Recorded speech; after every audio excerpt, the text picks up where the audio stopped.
Hello friends, last class में हमने structure of you bacteria के बारे में पढ़ा था। आज हम पढ़ेंगे blue green algae, that is BGA. Blue green algae के बारे में पढ़ेंगे आज हम। और ब्लू ग्रीन एल्गा के अंदर इसके स्ट्रक्चर की भी बात करेंगे, रिप्रोडक्शन की भी और न्यूट्रिशन की भी। ब्लू ग्रीन एल्गा को मेनली साइनोबैक्टीरिया भी बोला जाता है। They are known as cyanobacteria. और देखो इनकी हैबिटेट की बात करते हैं। ब्लू ग्रीन एल्गी मेनली कहाँ पर मिलती है? ये हमें फ्रेश वाटर के अंदर भी मिलती है, मैराइन वाटर के अंदर भी मिलती है, as well as terrestrial habitat के अंदर भी मिलती है। लिखो, ब्लू ग्रीन एल्गा यानी BGA are found in fresh water, marine water, as well as terrestrial habitat.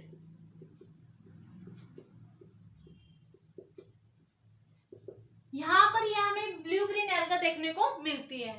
और ये जो ब्लू ग्रीन एल्गा है, इसमें फॉलोइंग पिगमेंट्स प्रेजेंट होते हैं, that is photosynthetic pigments like chlorophyll A और कैरोटीनॉइड्स। ऐसे पिगमेंट्स जो है इसके अंदर प्रेजेंट होते हैं जो कि फोटोसिंथेटिक ऑटोट्रॉप्स के अंदर हेल्प करते हैं। लिखो, they have following pigments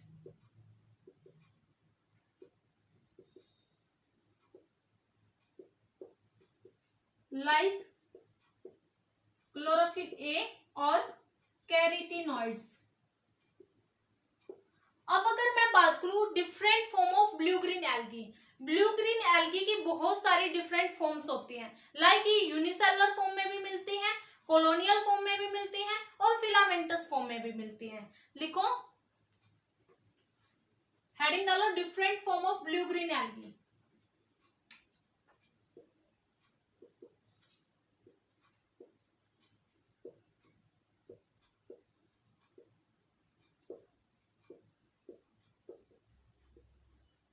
first लिखो यूनिसेलुलर फॉर्म।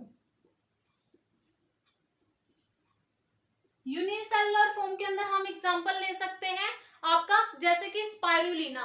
स्पाइरुलिना क्या है? एक एडिबल बीजीए है, एडिबल ब्लू ग्रीन एल्गी है। तो इसके अंदर एग्जांपल लिखो स्पाइरुलिना। स्पाइरुलिना यूनिसेलुलर फॉर्म के अंदर मिलती है और यह क्या है? एक edible BGA, edible blue green algae है। ठीक है, समझ आया? उसके बाद हम बात करते हैं कॉलोनियल फॉर्म की, यानी कि कॉलोनीज के फॉर्म में प्रेजेंट होती है। लिखो, सेकंड कॉलोनियल फॉर्म। अब जो आपकी ब्लू ग्रीन एल्गा वो कॉलोनियल फॉर्म में भी मिलते हैं, और वो कैसे? कुछ ऐसे कॉलोनीज बना लेती हैं। इसके अंदर एग्जांपल लिख सकते हो आप एनाबीना का। एग्जांपल लिखो एनाबीना। एनाबीना कैसे मिलती है हमें? कॉलोनीज के फॉर्म में मिलती हैं। उसके बाद अगर मैं बात करूं फिलामेंटस फॉर्म, जो कि एनसीईआरटी के अंदर डायग्राम भी दिया हुआ है, फिलामेंटस फॉर्म यानी कि ये एक रो के अंदर अरेंज्ड होंगी। लिखो, फिलामेंटस फॉर्म। इसके अंदर आप एग्जांपल ले सकते हो नोस्टॉक का। अब इसके सब स्ट्रक्चर की बात करेंगे तब मैं आपको बताऊंगी कि हाँ भाई कैसे ये फिलामेंट फॉर्म में अरेंज होती है। सबसे पहले देखो फिलामेंट फॉर्म कैसी होती है। जैसे ये रो में अरेंज है, ये कैसे अरेंज होते हैं? एक रो के अंदर कुछ ऐसे। ओके, ये क्या है? इसकी फिलामेंटस फॉर्म। यहां ऊपर एक शीट भी होती है।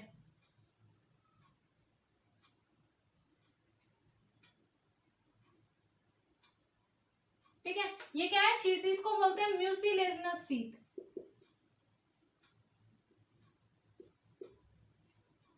यहाँ एक कुछ स्पेशलाइज्ड सेल होती है जिसको बोलते हैं हेट्रोसिस्ट।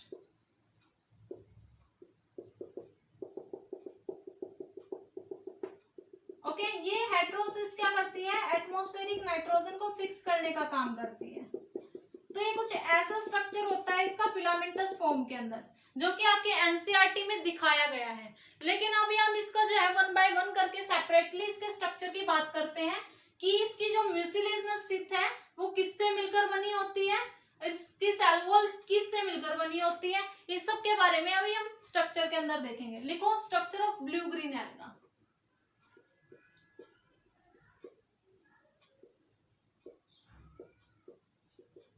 सबसे पहले जो ब्लू ग्रीन एल्गा है ये एक म्यूसिलेजनस शीथ के द्वारा सराउंडेड होती है, यानी कि इसकी जो आउटर मोस्ट हम कह सकते हैं जो लेयर होती है वो किससे सराउंडेड होते हैं, म्यूसिलेजनस शीथ से, म्यूसिलेजनस शीथ। और ये जो म्यूसिलेजनस शीथ होती है ये म्यूकोपॉलीसैकेराइड की बनी होती है। ओके, अब इसकी अगर बात करें हम इसकी सेल वॉल की, तो इसकी सेल वॉल बाइलेयर्ड होती है। कैसी होती है इसकी सेल वॉल, बाइलेयर्ड, यानी कि इसकी जो आउटर लेयर होती है और इसकी एक क्या होगी, इनर लेयर होगी। तो ये क्या है इसकी सेल वॉल। इसकी जो आउटर लेयर होती है वो लिपोपॉलीसैकेराइड से मिलकर बनी होती है और इसकी जो इनर लेयर होती है वो पेप्टिडोग्लाइकन से मिलकर बनी होती है। नेक्स्ट क्या आती है, सेल मेम्ब्रेन। और सेल मेम्ब्रेन कैसी होती है, लिपोप्रोटीन, लिपिड प्लस प्रोटीन से मिलकर बनी हुई होती है। अंदर क्या है, साइटोप्लाज्म। और ये जो साइटोप्लाज्म होता है ना ये दो के अंदर डिवाइड होता है, first one peripheral, second one central cytoplasm.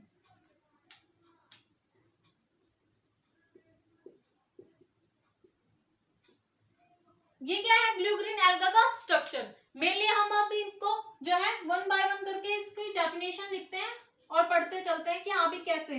Cytoplasm के अंदर कुछ गैस वैक्यूल्स भी प्रेजेंट होते हैं, छोटे छोटे 70s राइबोसोम्स भी, और न्यूक्लियोइड भी प्रेजेंट होता है। ये क्या है ब्लू ग्रीन एल्गा का स्ट्रक्चर। ठीक है, अब लिखो ब्लू ग्रीन एल्गा के बारे में। सबसे पहले they are surrounded by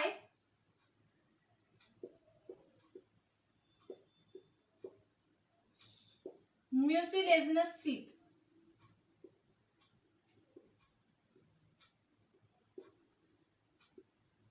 और जो म्यूसिलेजनस शीथ है ये किससे मिलकर बनी होती है, म्यूकोपॉलीसैकेराइड से।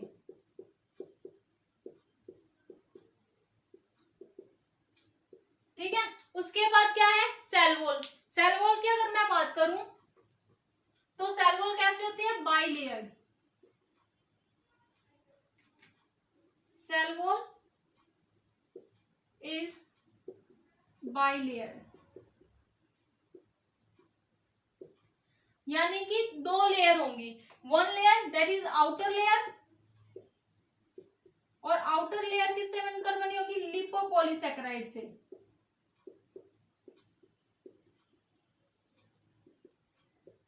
And second one inner layer, inner layer peptidoglycan से मिलकर बनी होगी। एनसीईआरटी के अंदर तो नहीं दिया हुआ है बट इंपॉर्टेंट है फॉर नीट। ओके, अब उसके बाद बात करते हैं हम सेल मेम्ब्रेन की।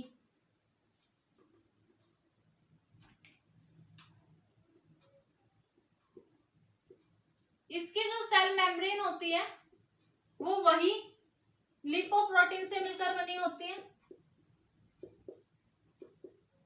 यानी कि लिपिड से भी और प्रोटीन से भी। अब ये ब्लू ग्रीन एल्गा करती क्या है, इनका जो मेन काम है वो है नाइट्रोजन फिक्सेशन, यानी कि ये नाइट्रोजन फिक्सेशन में हेल्प करती है। तो लिखो इनका मेन काम,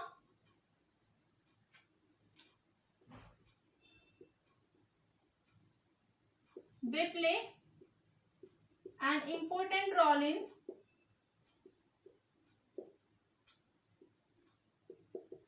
nitrogen fixation.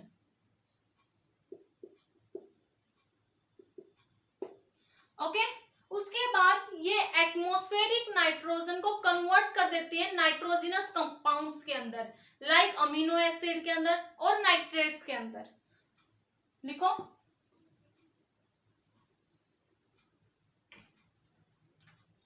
Second one, they convert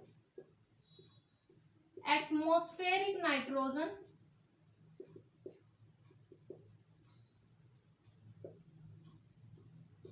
into,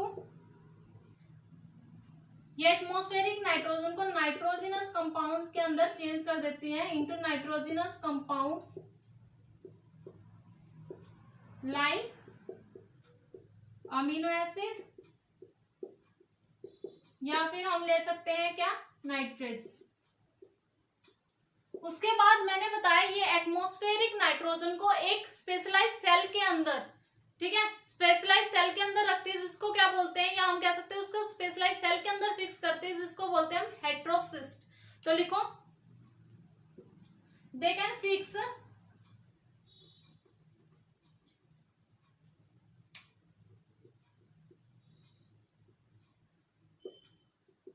atmospheric nitrogen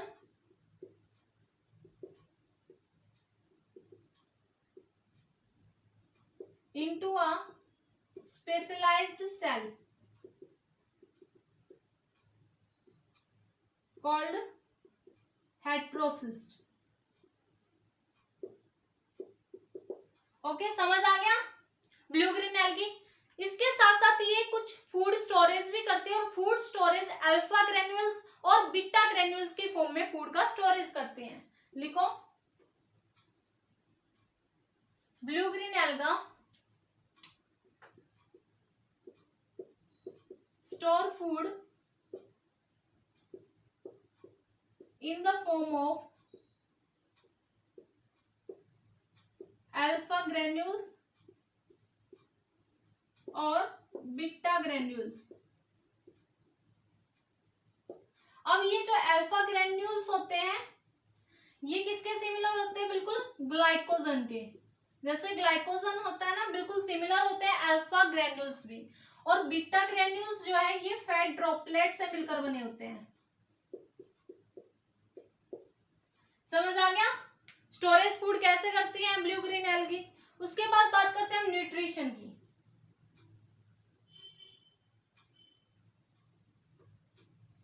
तो मेनली ब्लू ग्रीन एल्गा के अंदर न्यूट्रिशन ऑटोट्रोपिक न्यूट्रिशन भी होता है और हेट्रोट्रोपिक न्यूट्रिशन भी होता है। तो देखो पहले बात करते हैं हम ऑटोट्रोपिक न्यूट्रिशन की। और आपको पता है ऑटोट्रोपिक न्यूट्रिशन क्या होता है, जो ऑर्गेनिज्म अपना खाना खुद बनाते हैं उसको बोलते हैं ऑटोट्रोपिक न्यूट्रिशन। इसके अंदर बाय फोटोसिंथेटिक और कीमोसिंथेटिक दोनों के थ्रू, फोटोसिंथेटिक भी और कीमोसिंथेटिक भी,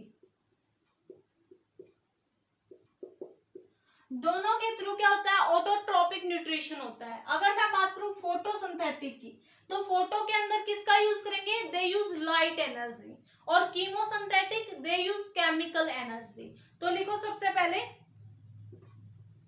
फोटोसिंथेटिक के अंदर अगर मैं बात करूं तो ये किसका यूज करेंगे, दे यूज लाइट एनर्जी। और कुछ फोटोसिंथेटिक पिगमेंट भी प्रेजेंट होते हैं लाइक क्लोरोफिल ए। अब अगर मैं बात करूं कीमोसिंथेटिक की, तो उसमें किसका यूज करेंगे, they use chemical energy for food synthesis. Food के सिंथेसिस के लिए केमिकल एनर्जी का यूज करेंगे। इसके साथ साथ जो कीमोसिंथेटिक ऑटोट्रोप्स होते हैं वो क्या करते हैं, वो इनऑर्गेनिक सब्सटेंस को ऑक्सीडाइज कर देते हैं और उसके बाद एनर्जी रिलीज कर देते हैं फॉर देयर एटीपी प्रोडक्शन। लिखो they oxidise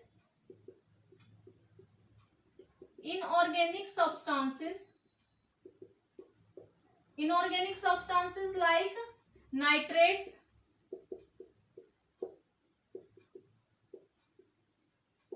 nitrites and released energy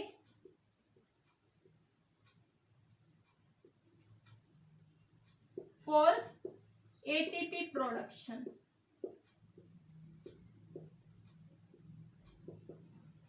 इसके साथ साथ ये न्यूट्रिएंट साइक्लिंग में भी हेल्प करते हैं। न्यूट्रिएंट रिसाइक्लिंग बोल सकते हो आप। और उसके अंदर कौन कौन से एलिमेंट्स यूज होंगे, लाइक नाइट्रोजन, फॉस्फोरस और iron. They play an important role in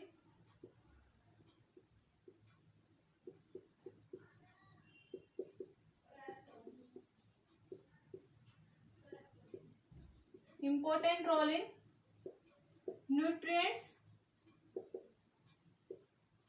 recycling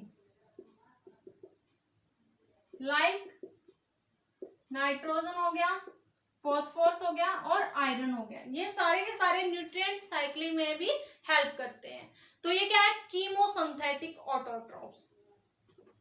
उसके बाद नेक्स्ट वन की बात करें हम किसकी, हेट्रोट्रॉपिक की। और हेट्रोट्रॉपिक क्या होता है, जो ऑर्गेनिज्म किसी दूसरे पर डिपेंड रहते हैं। यहाँ पर किस पर डिपेंड रहेंगे, mainly dead and decaying matter पर। ओके, तो लिखो हेट्रोट्रॉपिक बैक्टीरिया। और जो हेट्रोट्रॉपिक बैक्टीरिया होते हैं ये क्या करेंगे, they obtain their food from dead and decaying matter. समझ आया हेट्रोट्रॉपिक न्यूट्रिशन। उसके बाद अगर मैं बात करूं, ये क्या है, हेट्रोट्रॉपिक न्यूट्रिशन। इसके बाद हम इसकी कुछ इकोनॉमिक इंपोर्टेंस की बात करते हैं। ओके, हेडिंग डालो, economic importance of blue green alga. और इकोनॉमिक इंपोर्टेंस में हम यूजफुल एक्टिविटीज की भी बात करेंगे और हार्मफुल एक्टिविटीज की भी। लिखो सबसे पहले यूजफुल एक्टिविटीज। यूजफुल एक्टिविटीज की बात करूं तो ये मेनली डेयरी प्रोडक्ट्स के अंदर यूज होते हैं। और डेयरी प्रोडक्ट्स के अंदर कैसे, ये क्या करते हैं, जैसे मिल्क से दही का बनना, वहां पर एक बैक्टीरिया यूज होता है, डेट इज लैक्टोबैसिलस बैक्टीरिया। तो ये मेनली कहां भी यूज होते हैं, डेयरी प्रोडक्ट्स के अंदर भी। इसके साथ साथ ये क्या करते हैं, नाइट्रोजन फिक्सेशन, और इनका क्या काम होता है, एंटीबायोटिक्स का प्रोडक्शन करने में भी, प्रोडक्शन ऑफ एंटीबायोटिक्स। ओके, समझ आया, ये क्या है इसकी यूजफुल एक्टिविटीज, या हम कह सकते हैं it increase the fertility of soil. Okay, अब नेक्स्ट बात करते हैं इसकी कुछ हार्मफुल एक्टिविटीज की। और हार्मफुल एक्टिविटीज के अंदर क्या इंक्लूडेड होंगे, मेनली ये क्या करते हैं, डिजीज कॉज करते हैं, प्लांट्स में भी, एनिमल में भी और ह्यूमन बींग्स के अंदर भी। तो हार्मफुल एक्टिविटी,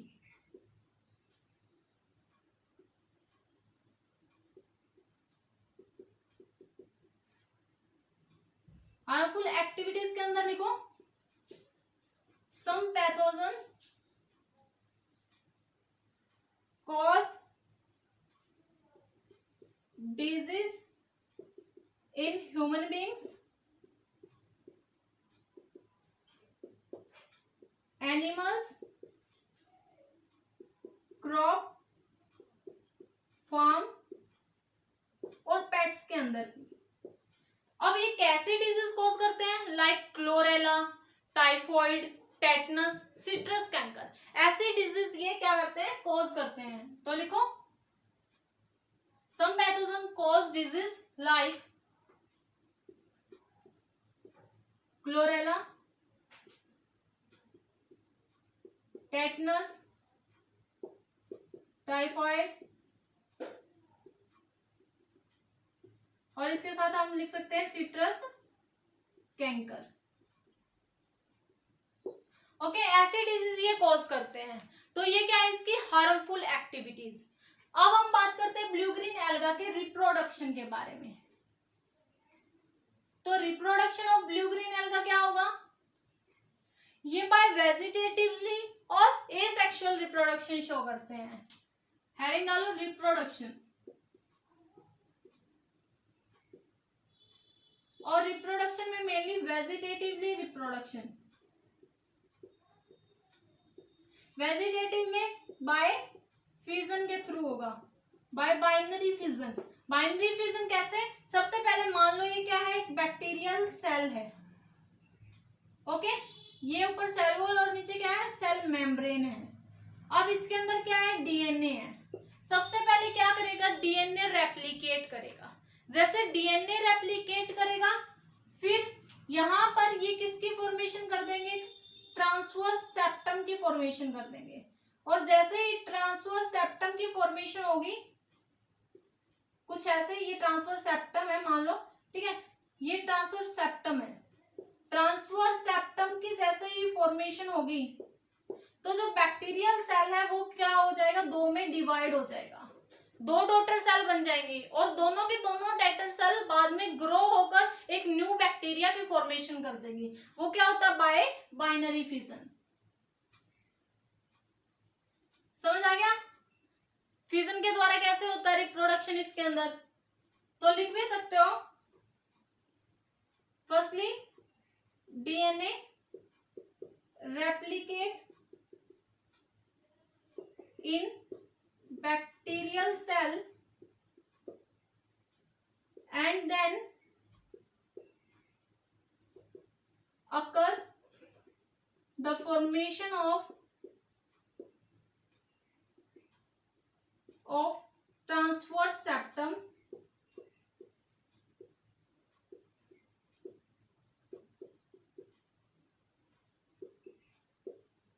अब आगे लिखो, जैसे ट्रांसवर्स सेप्टम की फॉर्मेशन हो गई,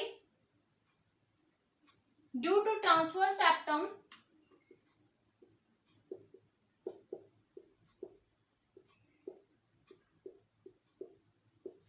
अब ये बैक्टीरिया क्या हो जाएंगे, अलग अलग हो जाएंगे। The bacterial cell divide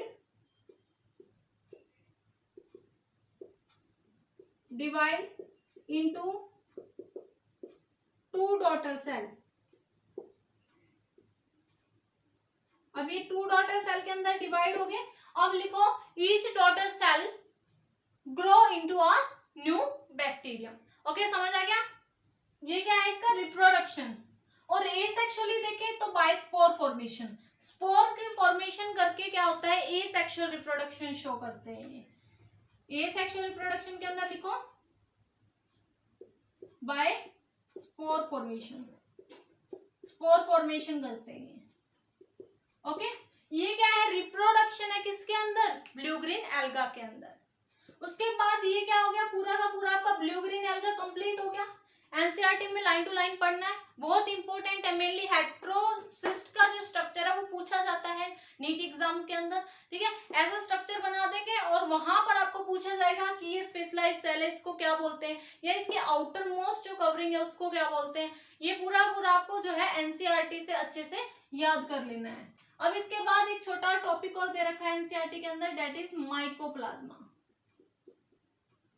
mycoplasma क्या होता है, ये एक ऐसा स्मॉलेस्ट लिविंग सेल है जो विदाउट ऑक्सीजन सरवाइव कर सकता है और इसके अंदर जो है सेल वॉल भी एब्सेंट रहती है। तो लिखो they are the smallest living cell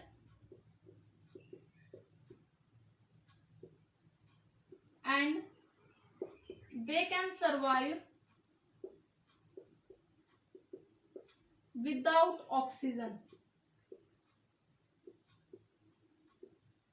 उसके बाद लिखो they lack cell wall, cell wall भी क्या होती है, एब्सेंट होती है। इसके साथ साथ ये प्लांट और एनिमल में भी डिजीज कॉज करते हैं। लिखो some pathogen cause disease, some pathogen cause disease in human in animals लिख सकते हो and plants। ओके, तो ये क्या होता है, आपका माइकोप्लाज्मा भी कंप्लीट होता है। एनसीईआरटी में जो जितनी भी लाइन है सारी बिल्कुल लाइन टू लाइन एक्सप्लेन कर दिया मैंने, थोड़ी एक्स्ट्रा भी बता दिया जो एनसीईआरटी के अंदर नहीं भी है, बट फिर भी वो नीट और एम्स एग्जाम में पूछे जाते हैं क्वेश्चंस। ओके, आज के लिए आपको इतना ही करना है। नेक्स्ट अगली क्लास में हम किंगडम प्रोटिस्टा को जानेंगे।